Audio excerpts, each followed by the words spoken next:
ভিনির গোল বাতিল নিয়ে ফিফার অভিযোগ ব্রাজিলের। গোল বাতিলে হ্যাট্রিক হয়নি ভিনিসিয়াস জুনিয়রের, এই বিতর্ক আপাতত শেষ হচ্ছে না।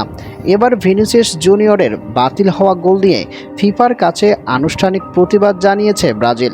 শুধু তাই নয়, অভিযোগ জোরালো করতে অস্ট্রিয়ার বিপক্ষে মেসির একটি গোলকে উদাহরণ টেনেছে ব্রাজিলিয়ানরা। এই খবর দিয়েছে ব্রাজিলিয়ান সংবাদ মাধ্যম এস্তাদাও।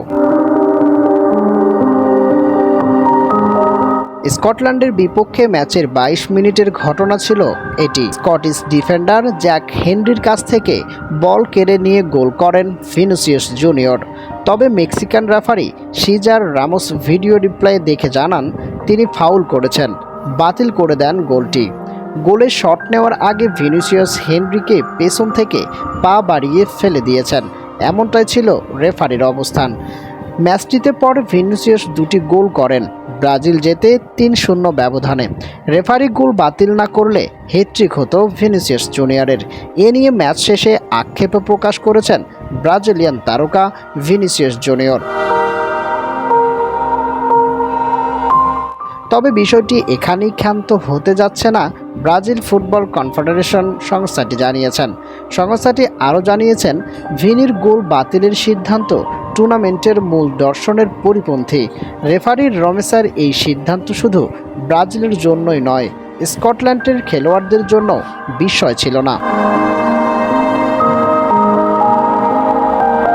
স্কটিশ ফুটবলারদের প্রতিক্রিয়া দেখে স্পষ্ট বোঝা যাচ্ছিল যে তারাও কোনো ফাউল বা গোল বাতিলের আশা করেননি।